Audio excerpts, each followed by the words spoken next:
दोस्तों, एक रईसों जैसी कोठी थी। उस कोठी के बाहर उसका एक पार्क था जहां कुछ कुर्सियां डली थी और टेबल लगी थी। उस घर के मालिक जो कुछ यार दोस्त थे वह उस घर पर आए हुए थे। लेकिन तभी घर की मालकिन जो होती है वह घर के अंदर आवाज़ लगाती है। वह कहती है, खुशबू चाय लेकर आओ। तभी घर से एक लड़की जो थी वह काफ़ी खूबसूरत थी। उसकी उम्र कभी 17 साल थी और वह चाय लेकर आती है। जब वह सभी लोग चाय पीते हैं तो चाय जो थी वह इतनी खराब थी कि उन लोगों के मुंह सिकुड़ने लगते हैं। वह कहते हैं कि इतनी चाय खराब क्यों बनाई है। तभी घर की मालकिन जो थी वह खुशबू पर खूब ज़ोर से चिल्लाती है और कहती है, जाओ दूसरी चाय बनाकर लाओ। तभी खुशबू जो थी वह अंदर जाती है और फिर से एक और चाय बनाकर लाती है। जब लोग वह चाय उस दोस्तों फिर से पीते हैं तो वो जो चाय थी वह पहले की चाय से भी यह कुछ ज़्यादा ही खराब चाय थी। जब लोग चाय पीते हैं तो वह चाय इतनी कड़वी थी जिसे देखकर हर कोई उस पर चिल्लाने लगता है। तभी घर की मालकिन जो थी वह उस पर चिल्लाती है, कहती है कि यह चाय तू ही पी लेना, चल देख तूने कैसी चाय बनाई है। दोस्तों, घर की मालकिन उसका हाथ पकड़ लेती है और किचन के अंदर ले जाती है। जाकर उसी चाय में उसकी उंगलियां डुबो देती है। दोस्तों, वह चीख रही थी, चिल्ला रही थी, उसका हाथ जल चुका था। दोस्तों, आखिर कौन थी खुशबू और क्या थी इसकी मजबूरी, क्यों कर रही थी इसके यहाँ काम, क्यों रो रही थी? आइए इस वीडियो के माध्यम से जानते हैं। जब तक प्लीज़ आपसे एक ही रिक्वेस्ट, हमारे चैनल को सब्सक्राइब करें ताकि हमारा हौसला बढ़ता रहे और हम ऐसी वीडियो लाते रहें। दोस्तों, आपसे मैं एक विनती और करना चाहता हूं, अगर मेरी वीडियो में कहीं मुझसे कोई गलती हो रही है तो मुझे बताएं, कमेंट करके बताएं, जिससे मैं अपनी वीडियो में कुछ सुधार कर सकूं। और वह तभी हो सकेगा जब आप लोग मुझे सपोर्ट दिखाओगे। दोस्तों, अब कहानी शुरू करते हैं। दोस्तों, यह कहानी है हरियाणा की, जहां एक खुशबू नाम की लड़की होती है। उसके परिवार में उसके माता पिता होते हैं और उसके एक भाई बहन होते हैं। खुशबू जो थी वह घर के अंदर अपने भाई बहनों से बड़ी थी। उसकी उम्र करीब 17 साल थी। वह पैसे से इतने गरीब थे कि उन्हें खाने तक के लाले पड़ रहे थे। तभी होता क्या है, खुशबू जो थी उसकी कोई थी एक अच्छे घर में एक नौकरानी के तौर पर जॉब लगवा देता है। दोस्तों, वह उस घर में खाना बनाती, झाड़ू पोंछा करती, हर काम करती थी। पूरे दिन उसे लोग इस तरीके से नचाते थे, कोई कुछ मांगता उससे, कोई कुछ मांगता।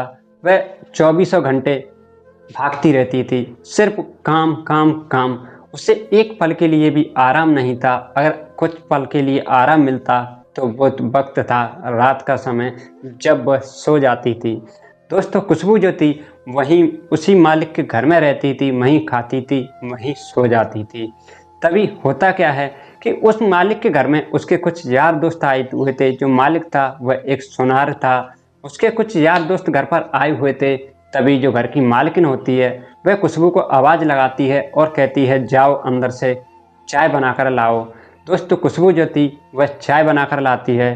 तभी सभी पास में बैठे व्यक्ति बातचीत कर रहे थे, उसके यार दोस्त भी थे और मालकिन भी घर की वहीं बैठी थी। जब वह चाय सबको देती है तो चाय थोड़ी खराब बनी थी।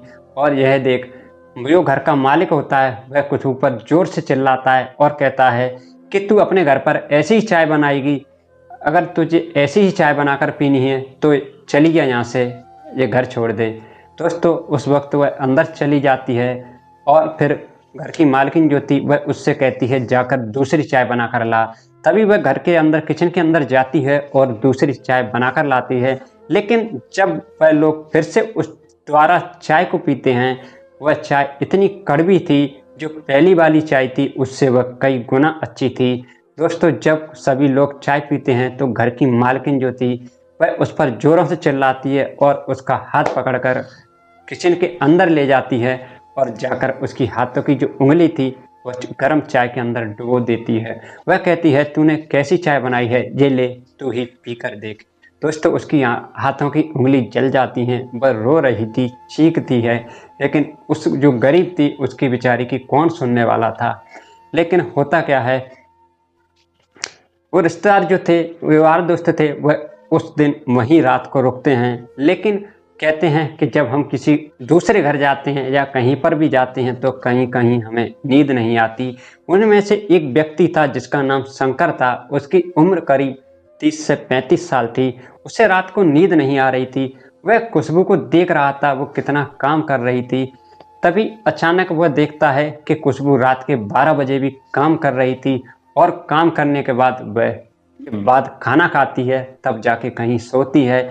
लेकिन सोती भी बेचारी कहाँ थी, सुबह 4 बजते थे और फिर से अपने काम में लग जाती है। दोस्तों, वह व्यक्ति जो था वह खुशबू को देख रहा था, लेकिन खुशबू को यह अच्छा नहीं लग रहा था। तभी वह उससे पूछता है कि तुम इस घर में क्यों काम कर रही हो? क्या यह लोग तुम्हें ऐसे ही मारते पीटते हैं? वह उसे पूछता है, मुझे एक बात बताओ कि शाम को खाना किसने बनाया था? तभी खुशबू बताती है कि मैंने ही बनाया था। तो वह शंकर कहता है कि अगर तुमने खाना इतना अच्छा बनाया था तो तुमने चाय क्यों खराब बनाई थी? तभी खुशबू बताती है कि चाय मैंने तो अच्छी बनाई थी, लेकिन घर की जो मालकिन थी, जो बहू थी, उसने उसमें पत्ती ज़्यादा डाल दी थी, जिस वजह से वह चाय कड़वी हो गई थी।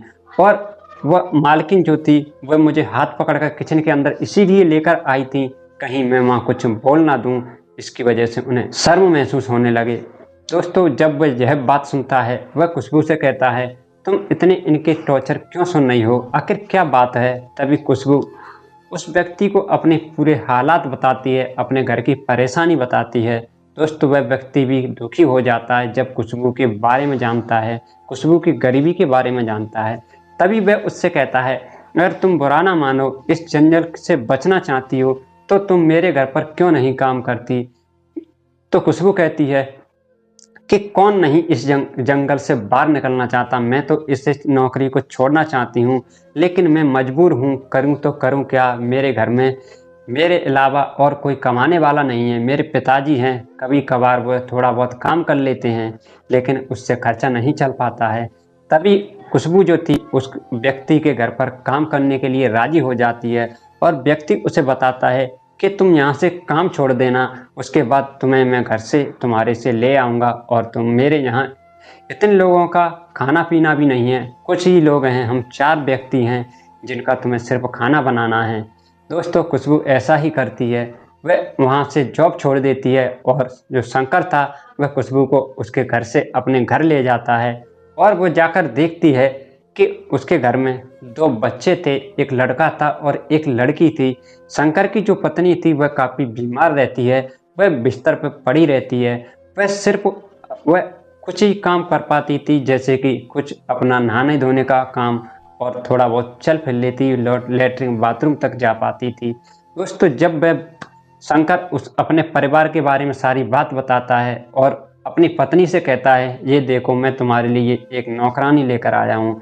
दोस्तों, तभी जो खुशबू थी उसकी पत्नी से बातें कर रही थी, इतने में ही शंकर एक गिलास पानी लेकर आता है और खुशबू को देता है और कहता है, ये लो पानी पी लो।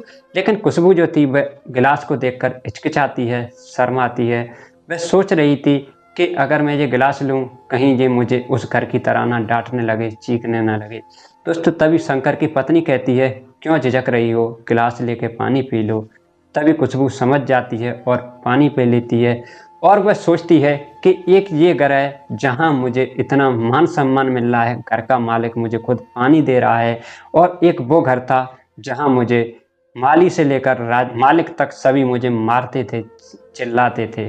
दोस्तों, वह खुशबू उनका प्यार पाकर काफ़ी खुश रहने लगती है और वह अब उनके घर में जो बच्चे थे उनके साथ काफ़ी खुश रहने लगती है, क्योंकि उनके साथ खेलती थी जब भी। उसे इतना प्रेशर नहीं था, कोई उससे कुछ कहने वाला नहीं था। घर का काम करती थी, उसके बाद थोड़ा बहुत मालकिन का काम थी। वह शंकर को भी खाना वाना लगा देती थी। वह अपनी सुनार की दुकान पर चला जाता है और फिर शाम को थोड़ा बहुत काम रहता है, कुछ वो काम कर कर ख़त्म कर कर फिर से वही बच्चों के साथ खेलने में लग जाती है। दोस्तों, धीरे धीरे करके इस बात को 5 साल गुजर जाते हैं। एक दिन क्या होता है, शंकर की बीवी जो थी वह काफ़ी बीमार रहने लगती है। वह शंकर को बुलाती है और खुशबू को अपने पास बुलाती है। खुशबू की उम्र जो थी करीब 22 साल हो चुकी थी। वह एक दिन खुशबू से कहती है कि तुम बुरा ना मानो तो मैं तुमसे एक बात कहना चाहती हूँ। खुशबू जो थी वह कहती है, हाँ बोलो। तभी वह कहती है कि मेरी इच्छा है कि तुम शंकर से शादी कर लो। दोस्तों तभी खुशबू जो बात कहती है मालकिन भी रोने लगती है। वह कहती है तुम मुझे कैसी बातें कर रही हो, ऐसा कैसे हो सकता है, तुम्हारे बच्चे मुझे दीदी कहते हैं, मैंने तुम्हें माता पिता की तरह देखा है, ऐसा कैसे हो सकता है, मुझसे ज़्यादा ही परेशानी हो तो मुझे घर छोड़कर चली जाऊंगी। तभी शंकर की पत्नी कहती है मेरा ऐसा मकसद नहीं था, मुझे ना अपने बच्चों की और शंकर की ज़्यादा चिंता होती है, कल को मैं शायद जिंदा नहीं रही तो इन लोगों का क्या होगा। तभी खुशबू कहती है कि आप ऐसा मत सोचो, आपको कुछ नहीं होगा, आप बिल्कुल ठीक हो जाओगी। दोस्तों जब शंकर की पत्नी उसके मुंह से ये शब्द सुनती है तो वह भी खुश होती है। वह सोचती है कि ये कैसी लड़की है, आज तक ऐसी लड़की हमारे घर में ना तो कभी नौकरानी बनकर आई थी और ना ऐसी लड़की कहीं मिलेगी। दोस्तों खुशबू इतनी अच्छे तरीके से उस घर का काम संभालती है, वह उस घर अपने घर से ज़्यादा उस घर को और उस घर के सदस्यों को अपना सब कुछ मानने लगती है। वह कहती है कि मेरा घर वो नहीं है, उससे ज़्यादा मेरा घर तो ये है जहाँ मुझे इतना प्यार मिल रहा है, इतना मान सम्मान मिल रहा है। दोस्तों जब यह बात शंकर और उसकी पत्नी सुनते हैं वह कहीं ना कहीं उसे अपनी बेटी मानने लगते हैं और वह खुशबू जो थी वहीं पर रहने लगती है। तभी होता क्या है जो खुशबू थी उसके जो भाई बहन थे, शंकर जो था उनकी दोनों की शादी करवा देता है और खुशबू की सारी टेंशन खत्म हो जाती हैं और वह सुकून से उसी घर में रहने लगती है। एक दिन क्या होता है, शंकर की पत्नी जो थी वह खुशबू से कहती है कि अब तुम शादी के लायक हो गई हो, अब तुम हमारे घर को छोड़कर चली जाओगी। तो दोस्तों जब खुशबू यह बात सुनती है तो वह रोने लगती है। वह कहती है कि आप प्लीज़ मुझसे यहाँ से जाने की या मेरी शादी के बारे में अभी बात ना करें। मैं शादी जब करूँगी जब मेरा छोटा भाई यानी कि तुम्हारा लड़का शादी कर कर इस घर में बहू लेकर आएगा और वह मेरी माँ की मुझसे भी ज़्यादा ख्याल रखेगी, तब मैं अपनी शादी करूँगी, तब मेरी चिंता कहीं दूर होगी। दोस्तों शंकर जब उसकी पत्नी उसके मुंह से यह शब्द सुनते हैं वह ज़ोर ज़ोर से रोने लगते हैं। वह सोचते हैं तो हमारे बच्चों से भी ज़्यादा हमें मानने लगती है। और फिर खुशबू जो थी वह इतनी सेवा करती है शंकर की पत्नी की कि कहीं ना कहीं वो ठीक होने लगती है। वह अपने पैरों पर कुछ खड़ी होने लगती है, चलने फिरने लगती है। दोस्तों जब शंकर और उसकी पत्नी यह सब देखते हैं बस खुशबू से बहुत खुश होते हैं। उसे कहीं ना जाने के लिए वह हमेशा के लिए अपने घर पर रख लेते हैं और खुशबू जो थी वह बहुत खुश रहने लगती है। खुशबू के घर की भी सारी टेंशन खत्म हो चुकी थी क्योंकि अब शंकर जो था वह उस खुशबू के परिवार को भी अपना परिवार मानने लगता है, वह उसकी हर परेशानी सॉल्व करता था। दोस्तों यह थी एक गरीब खुशबू की कहानी। आपको कैसी लगी यह कमेंट करके ज़रूर बताएं। जरा सी भी आपको अच्छी लगी हो तो प्लीज़ चैनल को सब्सक्राइब करें ताकि हमारा हौसला बढ़ता रहे। और हम आपसे विदा लेते हैं, फिर मिलते हैं ऐसी एक और सच्ची घटना के साथ। जब तक आप अपना और अपने परिवार का ख्याल रखें, स्वस्थ रहें, तंदुरुस्त रहें। जय हिंद, जय भारत।